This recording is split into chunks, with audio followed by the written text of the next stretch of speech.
Welcome to A Walk in My Stilettos, where our goal is to help you walk in your greatness. I'm your host, Makini Smith.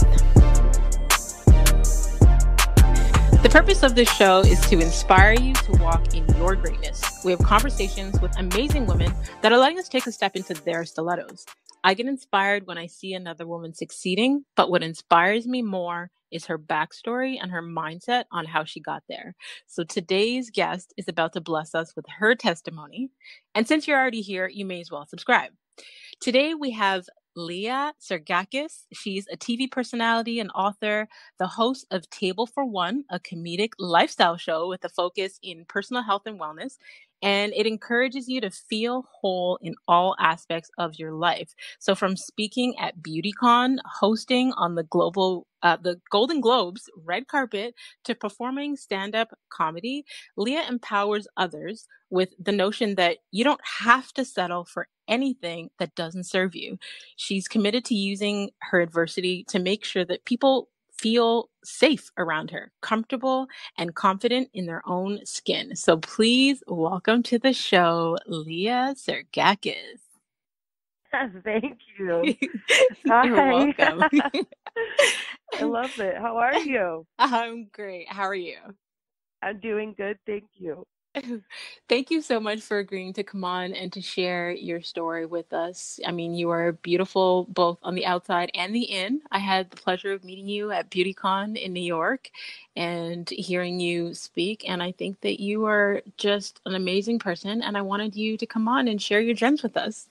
Oh, you're so sweet. I know. I'm so happy to meet you. That's what's fun about stuff like that, is you get to meet people that are like doing like-minded things. You know, it's really cool when you get a lot of like badass human beings together that are just trying to tackle life.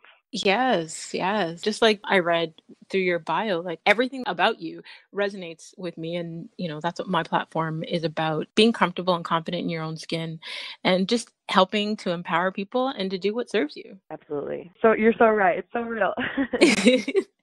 So I love to start the show with an icebreaker question. And I'm not going to Okay. throw you too far left. But the question that I have for you, Leia, is do you know what your name means? Yeah, so my name actually is Vasilia, is my full name. Okay. And it means princess in Greek, but I grew up in Utah. So having the name Vasilia with, the Mormon kids, they just shortened it to Vagisil. Okay. So my parents were like, okay, we got to shorten her name. She's going to get made fun of at school. So, they just shortened it, and now I go by Leah. Oh, okay. I love it. I had Googled Leah, and in Hawaiian, it means child of heaven. And in Hebrew, it means delicate. Wow. Okay. I never thought I would describe myself as delicate, but I'm down. I love it. So I like to start with the beginning before I get into where you are now. So share with us, what did you want to be when you were a little girl? Oh my gosh. When I was a little girl, I wanted to be a dolphin trainer. Clearly. Oh, wow. Like random as can be. But I obviously didn't pursue that path. I grew up in Utah, obviously, and coming from like a Greek family, it was like always important to have, when you're Greek, you're either supposed to be like a doctor or lawyer or something. So I went on the path of like, I was actually going to go to law school, and I didn't. But that was kind of like, I went to college and pre-law and all that stuff. And then, I ended up, part of my story is, and the reason why I think I'm so vocal about this now is I dropped, my career for a while for a significant other, let's just say. Mm-hmm. And I think a lot of times with women, we're kind of inadvertently taught to do that. You're supposed to be like the homemaker and whatnot. And so I kind of put a lot of my wants and dreams behind for somebody else. And so that relationship didn't go through. I learned a lot about myself, which is why I'm, vocal about it now. And I'm just, anytime I see a younger girl, I'm like, nope.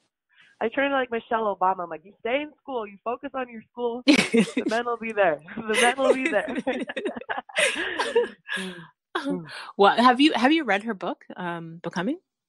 No, I wanted to read it, but I've heard a lot of like her, all of her speeches and Yeah, because TV shows that she's on, because it's all about that.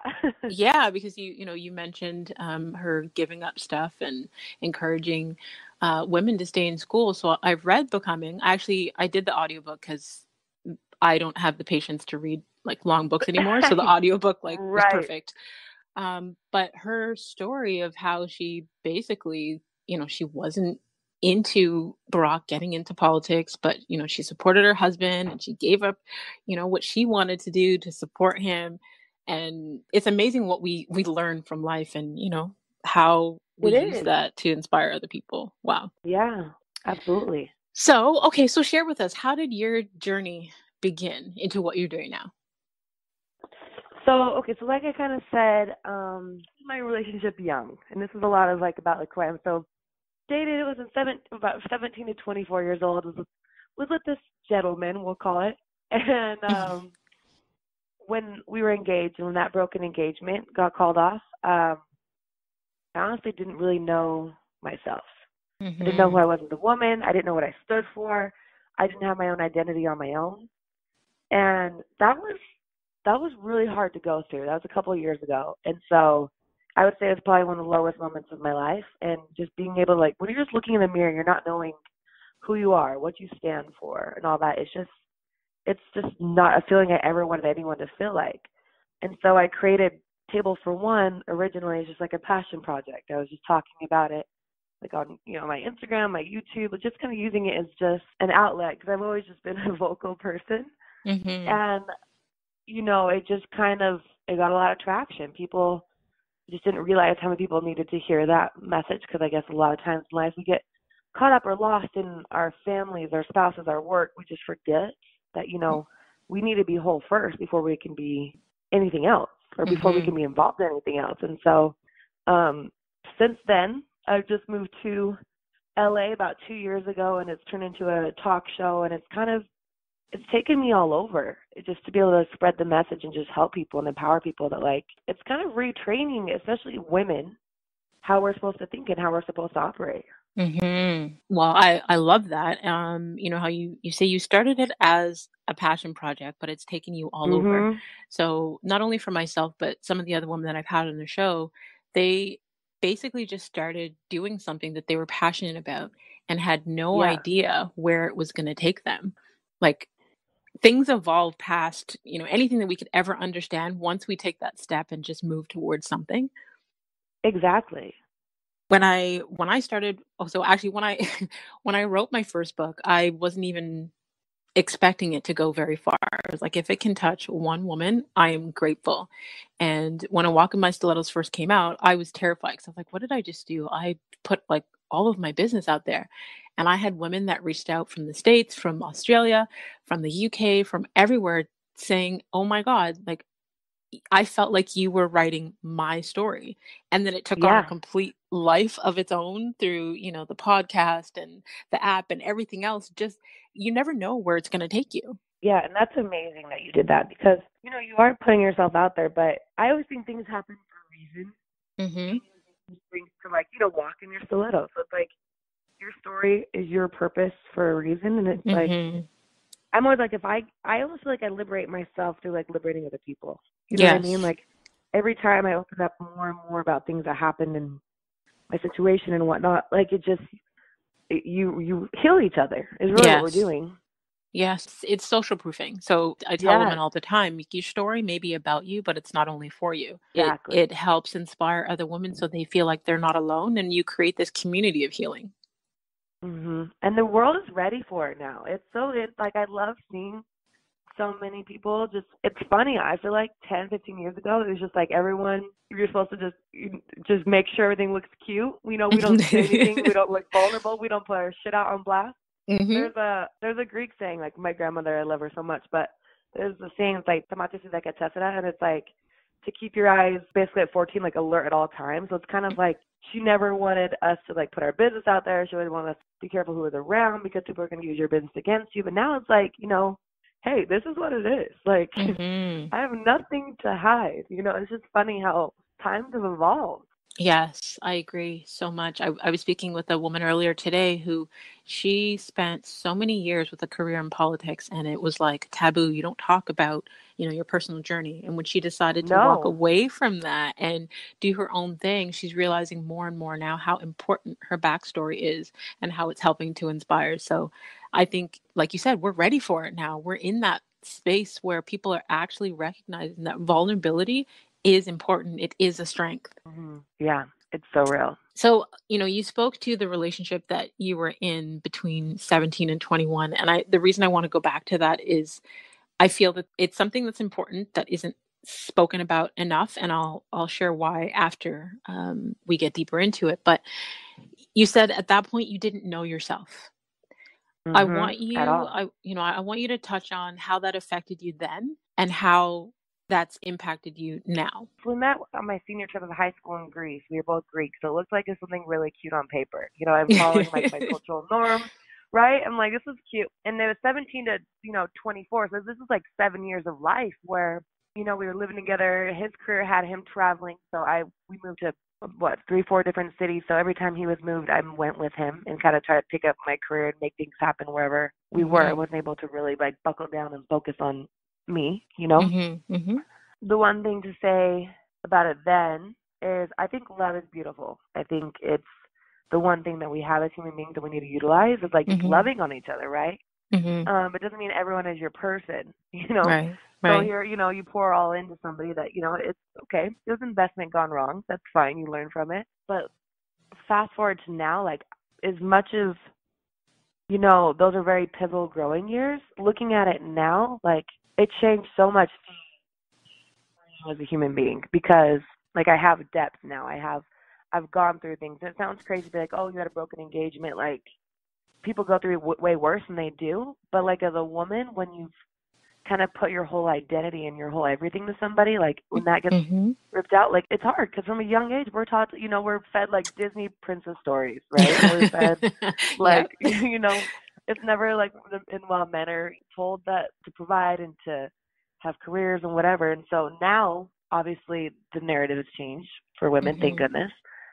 But I wouldn't be who I was had I not gone through that, like going through just losing what you thought your life was going to be. Because you mourn the person you were then, you mourn the Yes. relationship, and then you're also like trying to unfuck your life for better, for better lack of better words. I'm like, okay, how do we make this look cute? You know what I mean? Yes, yes.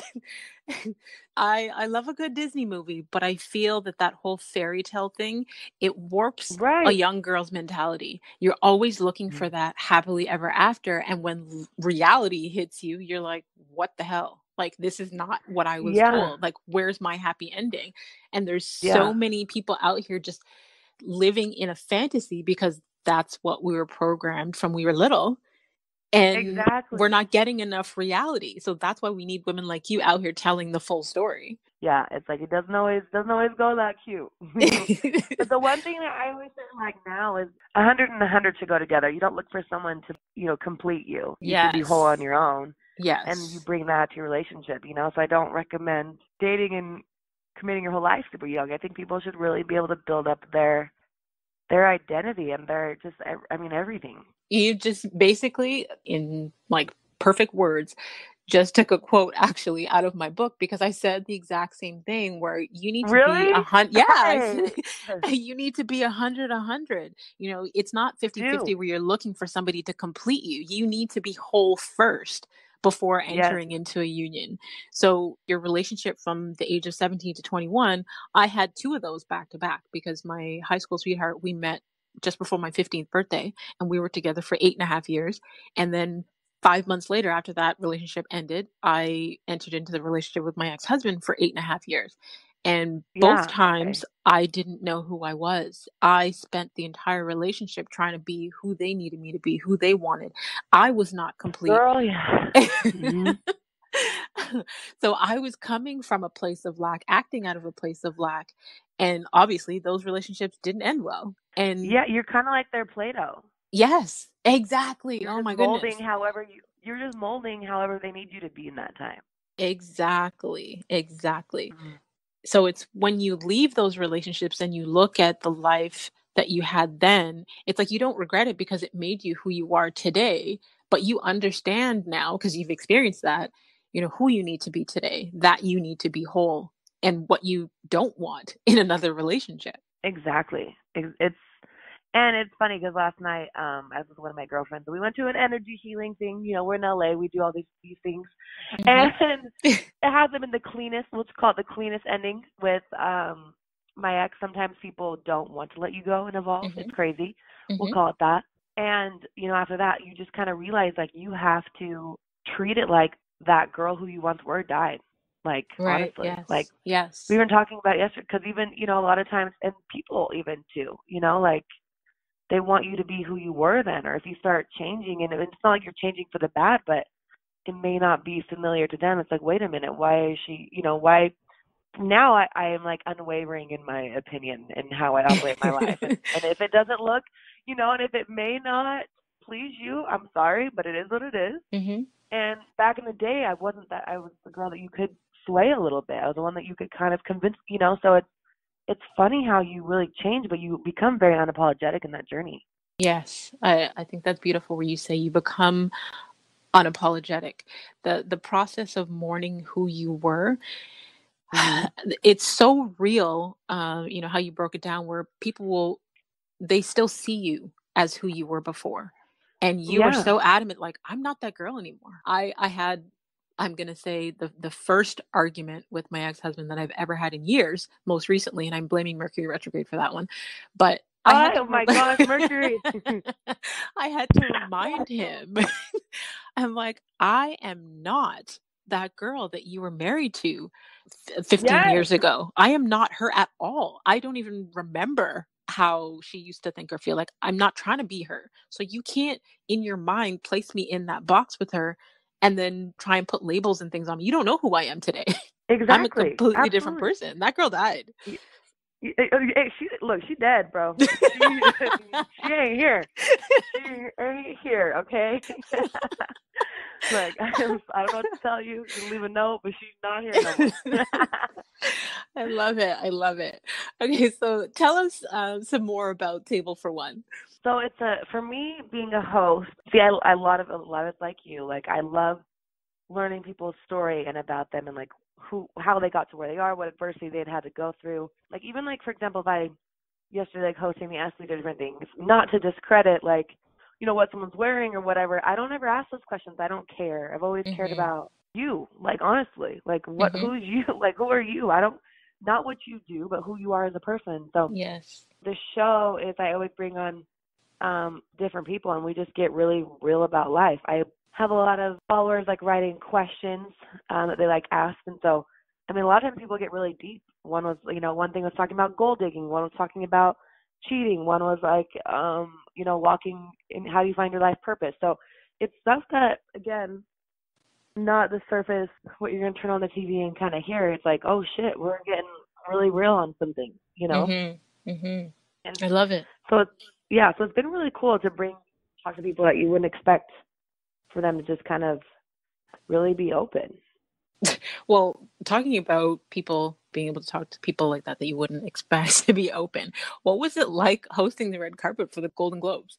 You know what is so crazy is I've really let life just unfold, and I've really let my life flow. And I didn't I've always had dreams of being able to host different carpets like that, and like to be able to be there was very chilling because I was like, finally I was being able to be there as like Leah. Like, for so long I wasn't me. Like, I wasn't able to show up as me. So like to kind of be like, okay, you're not crazy, you're on a good path, like you're doing it right, because being a creative, you can second guess yourself sometimes. And for a little bit, I love my dad, but for a little bit past couple of years, he's like, are you sure you don't want to go back to law school? Are you sure you don't want to go back? And I had dropped out because of my ex-fiance. Finally, they're like, okay, they're like, okay, she's, things are happening, she's doing things. And so it was just amazing to be there and to be able to do that. It was just a massive thing on my bucket list that I didn't expect. So that's why one thing I always tell anybody I come in contact with is like, if you can believe it in your mind, you can achieve it and you can hold it in your hand, basically. Yes. Like, yes. Everything is that possible. Exactly. Like I Exactly. was like a little kid that grew up in Utah. Like, you know what I mean? I never thought I would ever be living in LA doing what I'm doing. You know, it's just crazy. But you have to just follow what you feel inside. I mean, you started hosting Table for One as a passion project, and look where Mhm. you are now. You know what I mean? You just talked about the EPSIs, and you've hosted the Golden Globes, red carpet, and all that good stuff. So, what inspires you the most about what you do? This sounds so funny. I just love shooting the shit with people. Like I just love bantering. I love laughing. I love just escaping, or just let's call it living life, which is like different walks of life. Like I just love learning from people and just like hanging out and having a good time. It's always kind of like been inside of me, and so being able to really like dig into people's story and just, I guess, like just get philosophical with Hmm. strangers is like what I've always loved. Let's figure out why the sky's blue. You know what I mean? Just like just random topics that you just, and I look at it this way, like whether it's hosting a carpet or just like sitting at the bar, just learn from the people that are around you. Books don't teach like life teaches, you know, and so Yes. you living those experiences and just absorbing and being sponges from people, really. You know, I think what you just said is so true, where you can read all of the books you want. You can read every single book that is in the library, but if you are not putting anything into action, then it was useless. Exactly. Yeah, Yeah, I love that. absolutely. So, okay, what adversities have you had to experience to get to where you are today? To be who I was today, let's see. Honestly, growing up I think I dealt with adversity from a young age. You know, I grew up like a little Greek kid in Utah. You know, everyone was like blonde and blue eyed and they looked like Barbie dolls. Hmm. So I wasn't always secure in my own skin, like for real. And even to this day, it's something you struggle with. I always say that you know, you take your childhood securities with you for the rest of your life. You have to, or Hmm. insecurities. You don't, you know, you carry that with you. So, you know, when you grow up as like the ugly duckling, you don't really always feel like you fit in. And that's been one thing where, you know, having to just kind of really trust your gut is one thing I would say, obviously from the failed engagement. And then recently, last year, I lost my grandfather. And I'm that sorry to hear was, that. thank you. And it's hard. It's, you know, I realize I don't do well with loss. I don't think anyone does. But Hmm. when you lose your rock and your greatest inspiration, like he truly was, actually, that's like what I talked about a lot at Beautycon, is Hmm. he immigrated, you know, to the States at 17 years old, didn't get to see his family again, you know, because they were starving in his village. Like he came alone with no language and was able to like come here and to give his future, you know, children, me, a chance at life. And so anytime I ever want to just kind of like sit around and not work hard, I really have him as like a vision that's like, no, Leah, get up. Like you're not gonna give up on your dreams, you're gonna go full throttle. So I think when you know, just losing, it really just shows you what life's about. Like all this stuff is cute, Hmm. everything that we're building is cute, but like your people that are around you, and family doesn't have to be a traditional form through blood, like family through friends or just, you know, coworkers or whatever. But that's just, it's just you really learn to just hold on to people because it just rocked me. Yeah. I have goosebumps right now as you say that, and I was going to ask my next question, and I was like, oh, pause, because I don't want to get emotional. So, Oh, okay, how has losing your grandfather changed your view of life going forward? it's changed everything. Mm. Everything. And the weirdest thing is I don't know how, you know, not to get, you know, too spiritual, but when he passed, my whole career like took off, like even Mm. more last year. And I Hmm. know it was like him on the other side, like, let me help this girl get going here. Like, what's she doing over here? You know what I mean? Yeah. Like, he's like, Yes. what's she doing over here? We got to push her a little bit. But like, it was like one thing after another, and it was like it was just going. So obviously, it was depressed and all that. Like for Greeks, we wear black for 40 days after someone passes. You know, it was like one of those things Mhm. where you kind of live in a mourning state. But he was just nope, pushing me, and so it's just it's put everything into perspective for me. And a lot of it too is I now go home to Utah a couple times a month because, you know, yeah, I'm living in LA and I'm chasing dreams and paving ways for other women, but I know that my first priority is my family. So I Yes. make sure to go back there and be able to try to hang out with them and do as much with them because at the end of the day, like that's what matters most. Wow. See, I knew that's exactly why I had goosebumps. Everything that you just said, I experienced the exact same thing back in 2012, where Really? in my so in 2012, that summer, my sister passed away, and we were like best Oh friends. my, It- I'm so we sorry. we look like the same, we sound the same on the phone, and when she passed away, that made me look at life completely Oh yeah. differently because I lost my rock. And Yep. the bikini that existed before 2012 completely shifted. And I started to look at what I want my legacy to be. And my foundation of everything that I did became family. Nothing else mattered. Like, like you said, the material things, all that, like, who cared? That to me Nothing matters. didn't, yeah, nothing mattered. It was about leaving a legacy for my children. It was about inspiring other people. It was about showing love. And it was about how can I show up and live on purpose every single day to make her proud. And the same way that your career took off after your grandfather passed away, the same exact thing happened for me. Really? Exactly. Oh And my God.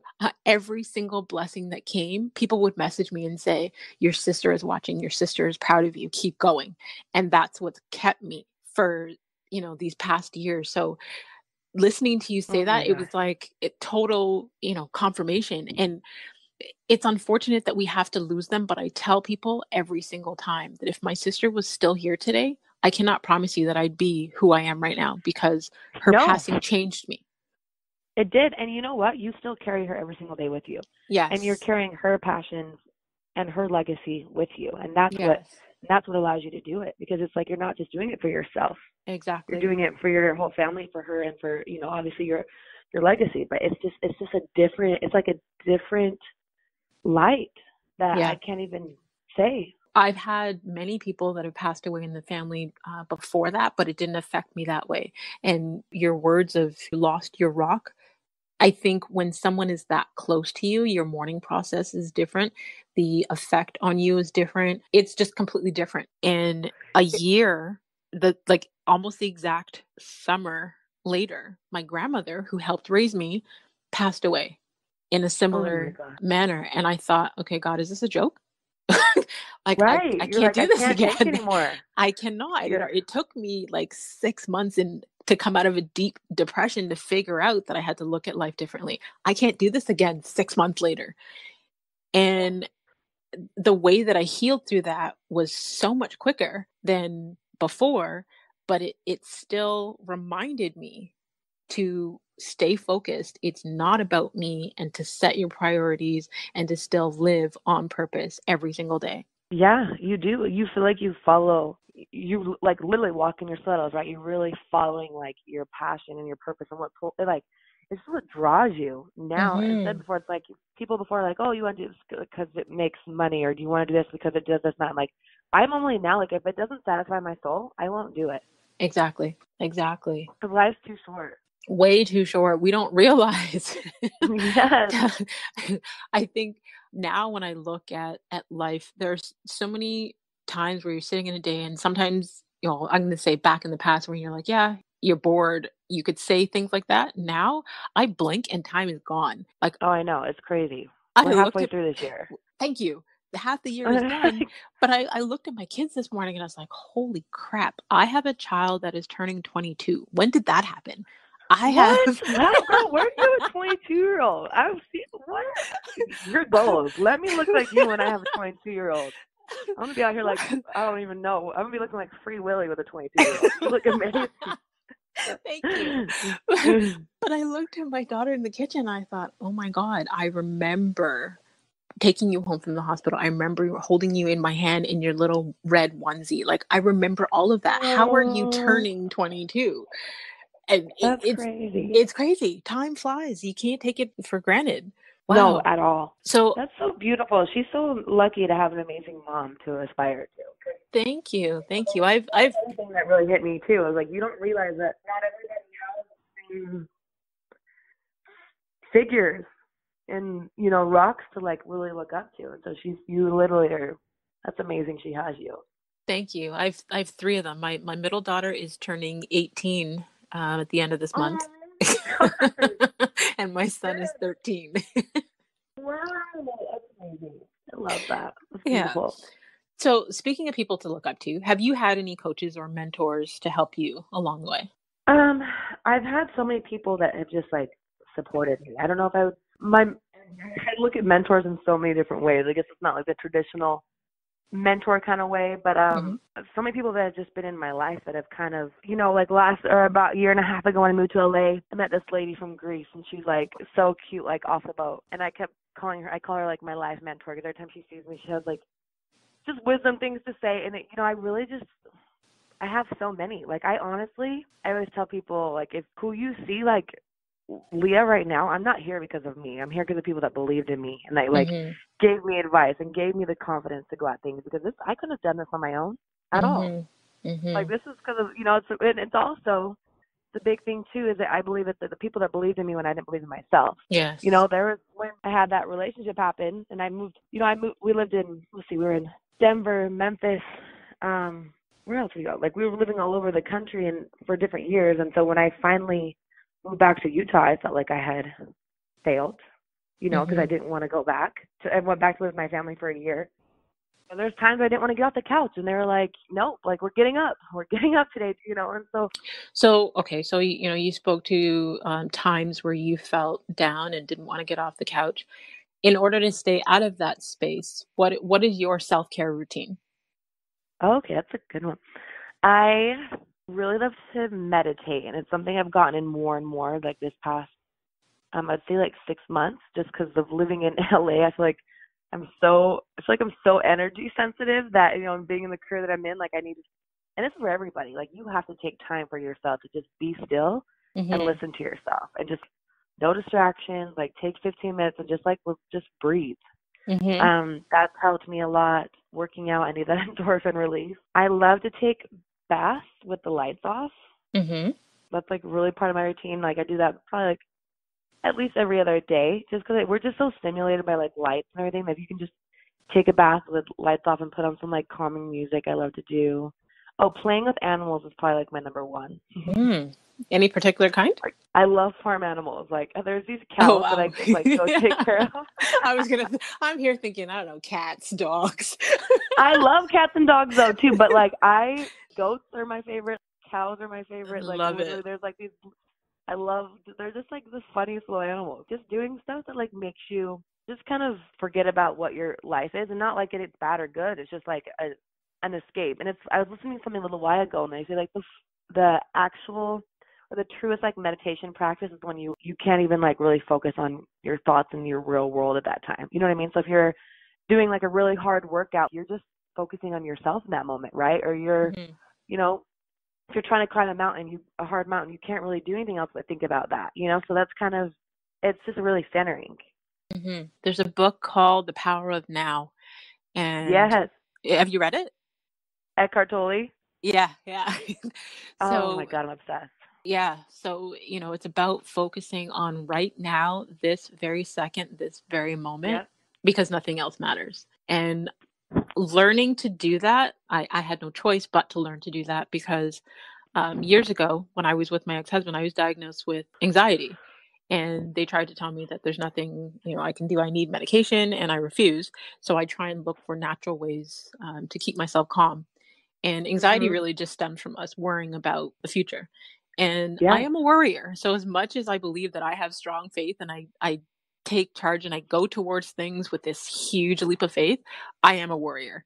So I had to learn to focus on right now in this very moment and to enjoy it Yeah. before it's gone. And I think that's been Mhm. so helpful in the whole, self-care routine. It is, because you're a human being having a human experience. That's what we all are. Mhm. But, like, Mhm. we were very, I don't know why we were, like, honestly taught to worry.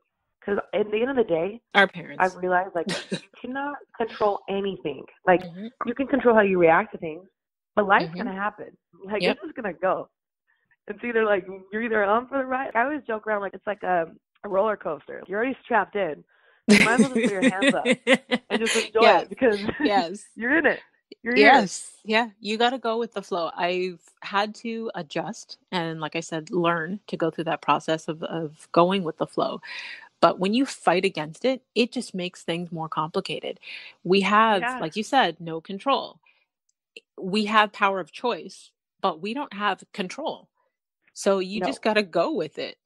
Yeah, you're in it. We're here. I read this article, and I've been asking every woman that's been on the show because it's been pretty interesting. But the article basically says that you can tell a lot about a person's personality by their favorite shoe. So, Really? yeah. So we all know my favorite shoe is a stiletto. My question to you, Leah, is what is your favorite shoe? Is it a boot, a running shoe, a flat, a flip-flop, a stiletto, a Ooh, that's so. You know mule? what? Mine. I like. You know, like the heeled sneakers, like the wedge sneakers. I think those. Like, I literally wear those all the time. So I think I'm like always in the middle of being dressed up and being girly, and then also being like a tomboyish in a way. Mm-hmm. So that might be. I don't know. Is that Let's random to be a see. heeled sneaker? No, let me see. So they've got high heel boot, they've got running shoe, they've got stiletto, work boot. I don't think they have a combination here. Flip flop, Dang, not the sneaker. combo. No, they've got the wedge. Nope, they don't have the combo. Pump, Okay, then maybe. loafer, mule. Got everything but the combo. They have like the loafer. That's hilarious. Like, we have loafers, but we don't have heeled sneakers. Uh, I think I would maybe be more, if I was to pick my favorite, I think I'd more towards a heel. Okay. But if I'm going to wear something, it'd probably be sneakers. So I don't know if it's hard. Okay. Would you say that you wear sneakers more? I wear sneakers more for sure. I shouldn't be. I should be Okay. being delicate. I should be a delicate flower like my name, but I'm not. I'm not even wearing sneakers. Well, it says sneaker buffs get along with everyone. Are you someone who relates to people much younger than you, yet also feels comfortable conversing with people much older? Sometimes you're an old soul, and sometimes you're the life of the party. Sneaker buffs, age truly is but a number because you get along with everyone. The sneaker is very versatile, a very open person willing to explore a lot of options and different ideas. They're energetic and ageless. They're really not young or old, and they seem to move fluidly through age specific groups. Ooh, I can see that. I can see that. Okay. Does that sound like Yeah. you? Yeah, that sounds pretty spot on. Okay. Lately I've been like the old folk leaving everything early, but I feel like that's pretty spot on. Awesome. Okay, so before we go to the final segment of the show, I want you to tell people where they can stay connected with you online. Perfect.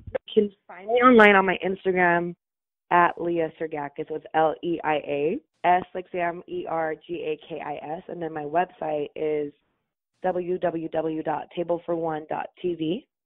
Mm-hmm. And yeah, either Leia Sergakis or Table for One on pretty much everything. Perfect. And what I'll do is I will have the direct link to your social and your website in the details for the podcast so people can just click right on it and connect directly to you. I love it. Yeah, I'd love to stay connected and hear what other people are doing similarly. Because I feel like so many women are just doing some dope. And men too. We can't leave them out. True. Okay, so the final segment of the show, I call it a walk in her stilettos. Today, we're going to call it a walk in her sneakers, where you're just going to share whatever comes to mind. I'm going to ask some reflection questions, and you say the first thing that comes to mind. Ooh, okay. Okay, so first question. If you could have a gigantic billboard anywhere with anything on it, what would it say and why? Oh, wow. Dang, okay. I would probably do it in Times Square. Mm-hmm. And it would be a Table for One billboard, and it would be empowering people to create their own table, like create their own lane in life. Just something really powerful. Love it. Well, I'm going to reach out. I have a connect. I had a digital billboard in Times Square in February to launch our couples journal. So we'll talk after, and I'll see if I can connect you guys. Oh my gosh, that is amazing. Thank you. Congratulations. You were so impressive, and everyone clearly has a gift to hear from you, like, all the time. Like, honestly, like, you're building something amazing. So I'm proud of you. Thank you. I appreciate that. Thank you. What new belief, behavior, or habit has improved your life in the last 5 years? Honestly, just learning to let it go. Like, I've learned to just be as present as I can and realize I just don't have control. I grew up in a very strong, like, Greek Orthodox background. Mm-hmm. And I think having, you know, organized religion or religious beliefs is beautiful. Everyone to each their own. Mm-hmm. But I just realized that as each of us as individuals, like, you have to just have your own moral compass, your own, like, non-negotiables, your own just you, that's unwavering. And so I've really developed my own personal code. Okay. What's one of the most worthwhile investments you've ever made? And that could be money, time, energy. Picking up and moving to LA with, like, maybe $500 in my bank account. I didn't really know where I was going to live. I didn't have a job. I didn't have anything lined up. My parents were like, what the hell is wrong with you? I moved in, like, with my cousin for the first month. And after that, everything took off. So I invested in myself, and I invested in what I felt inside of me. It was really weird. It was January 2nd, 2016. I set that as a date, and I was like, I'm moving to LA. And I did it. And then everything from then has taken off. And that's been the greatest investment, is just, like, lean in on my fears. Love it. Wow. Okay. Last question. What have you become better at saying no to in the last 5 years? Oh, wow. Men? men for sure.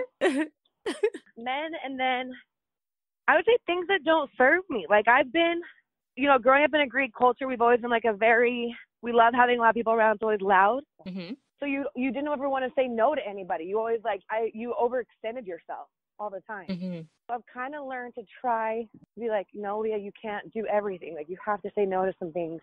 And really, it's just because you're saying yes to yourself. Mm-hmm. So that's just learn not to overextend. I love that last part where you said, you know, learning to say yes to yourself. I had to tell one of my coaching clients recently, because she was the type of person that said yes to everybody else but herself. And I said to her in our last session, you need to learn to start saying no. And when you say no, I want you to say it unapologetically. And I want you in your head to ask yourself, can I afford to say yes mentally, emotionally, spiritually, or physically? And if you can't, the answer is no. Exactly. And sometimes we'll just, again, I think is another female thing where it's like we take on everything that we possibly can. We act like we don't ever want to say no. We fill up our plate to, like, the highest degree, you know?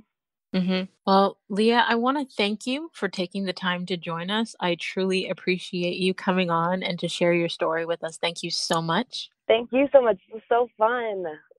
Thank you. I appreciate you. Talking to you. Look, thank you so listening, much. You keep walking your stilettos and you make your own table. Yes. I love it. To all of our listeners, until next time, download the Walk in My Stilettos app and subscribe to our newsletter at walkinmystilettos.com. And if you received value from today's show, make sure you share it with a friend. Take a screenshot, share it on social media, and tag Leia and tag myself. Leah, tell them what you handle again. It's at Leia Sergakis, so LeiaSergakis. Perfect. And I'm at The Real McKinney Smith. Continue to walk in greatness in your stilettos in a manner worthy of your calling.